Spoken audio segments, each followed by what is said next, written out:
the end of the day, this actually makes little sense. The staples and the retailers should be moving in opposite directions, and the techs have to have some economic sensitivity, don't they? I mean, a little. Like, doesn't Adobe have companies they retail? You know what I mean? Either we're headed for a brutal recession, or maybe we're not. In other words, somebody's wrong here. So how do we deal with this contradiction? The way we always do in Mad Money. I like to resolve these situations by bringing in people who are smarter and better and more informed than I am. And right now, nobody knows more than the executives on the front lines of both healthcare and tech, okay, and, yes, retail. Executives like Larry Merlo, the CEO of CVS Health, which is one of the largest retailers in America and also one of the largest health insurance providers, thanks to its acquisition of Aetna. CVS just reported a terrific quarter. Believe me, it was. And they stuck to their guns with their guidance, most do. But while the stock spent most of the day higher and opened really nicely, I think based on the excellent healthcare story, as I keep telling you that people like, it'll only succumb to the gravitational pull of the other sector, the retail group, which is up against Amazon.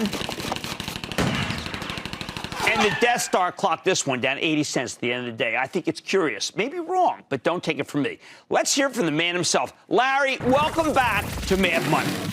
Hey, Jim, great to be here. Thanks for having me. Okay, Larry, you are at the cusp of pretty much everything, of retail, of healthcare, and we are just mystified. You reported an amazing quarter today. You kept the guidance intact. Most people are cutting. Both the front and back of the stores were good. Honestly, I'm coming to you and saying, do you think the stock was just down because, well, that's the craziness of the market? Because I've been looking for someone doing as well as you, and it's hard to find. Well, Jim, we've got a great strategy. We've got excellent execution. We're putting up the proof points. And, Jim, what we're seeing throughout this pandemic, this health crisis, quite frankly, is a validation of our strategy of making healthcare local and simple while improving the health of those we serve. Jim, you and I have talked a lot about making healthcare local by meeting people where they are, whether it's in the community, in the home, in the palm of your hand. And we are seeing use cases emerge through the pandemic that speak to the role of all three. Let's call it, Jim, the omni-channel, of healthcare. And Jim, I'm hoping what we're seeing, these proof points, serve as a catalyst to the growth of our stock and a validation of our strategy. Now, in your strategy, you have health hubs. You also made a commitment to the president to have locations where you're doing testing. You're doing both. And where do you think we are just in terms of the rollout of testing away from you? Because I know you've got 1,000 places that you do it. Yeah, Jim, you know what? We have had great results, with our large-scale drive-through testing. By the end of this week, we will have tested about 100,000 individuals with real-time results. And last week, we announced that we're going to make that testing even more local, bringing it over the course of the month of May to nearly 1,000 CVS pharmacies. We're going to utilize our drive-throughs and in our parking lots, and we're going to use the swab and send test. And we're also going to be using mobile capabilities to go into the historically underserved communities, which have been disproportionately impacted by the virus. And Jim, we're also working on a B2B solution for our Aetna and Caremark clients as they think about their various return-to-work programs. No, this would be the first time. I wanted to get tested last week, okay? And my doctor said, you're in New York. We just can't just test you. Will this be a case where if I called ahead, I got an appointment, I can get a test just because I want to get a test to know whether I'm okay?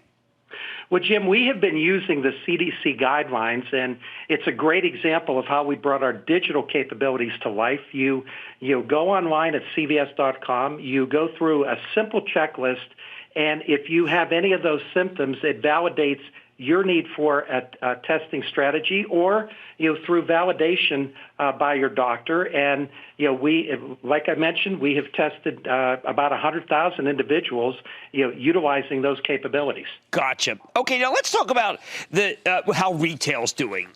You had a really good quarter. I'm trying to figure out how much of it is sustainable, how much of it was because of the pandemic and therefore, say, pantry stocking, so to speak. And what's your outlook, given the fact that we're going into a recession, but at the same time, we're opening up the economy? I'm trying to make some sense of it. Yeah, Jim, our retail business did have a great quarter. Year-over-year operating profit growth was up 28%.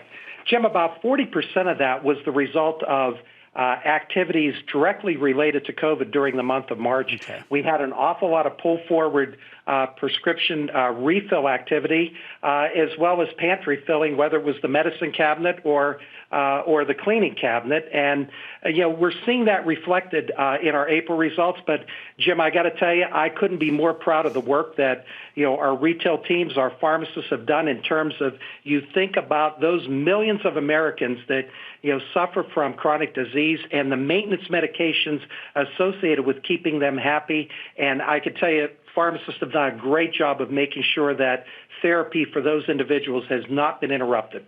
At the same time, I'm wondering if there isn't some drop-off. For instance, my CVS, which I go to all the time, changed their hours. They just changed their hours, and they shortened their hours. And to me, if I were a CVS, I'd lengthen my hours. Yeah, Jim, what we had seen and what we responded to as the shelter-in-place orders took place, we did roll back our hours to some degree. And, as the shelter-in-place orders are now being reversed, we're returning our hours of operation to their normal trajectory. Okay. Now, one of the things that really does steam me as my Chapel Trust is the long-term shareholder in CVS. You mentioned telemedicine, which you are unbelievable. 600% increase. Immediately, Teladoc goes up, but you don't get any credit. I mean, but you really are the pioneer of telemedicine.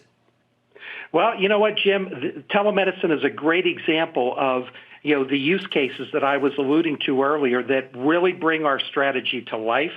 Healthcare in the palm of your hand. And Jim, it's interesting that, what we have seen is telemedicine utilization, not just for, individuals with the COVID symptoms, but, telemedicine utilization for PCP type of activity and even, in some respects, specialty services. So, we're very pleased with the growth that we're seeing there. And Jim, some of the numbers that we talked about on our earnings call this morning, there are times when you muscle improvements through.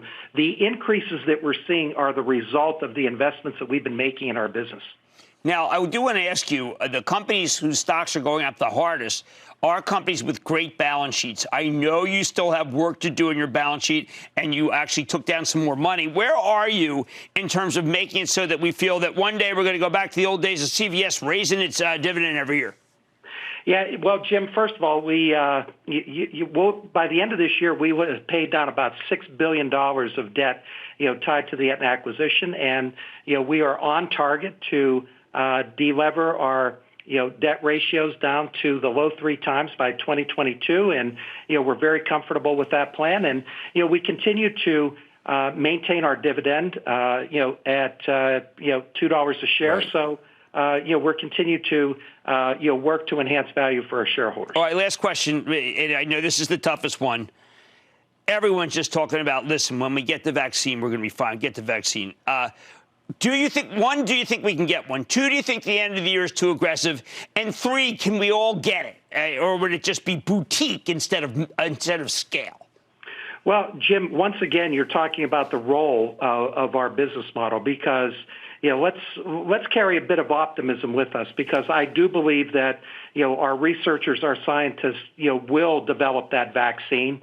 Some say early next year, some say 12 to 18 months, but let's be optimistic that it is coming.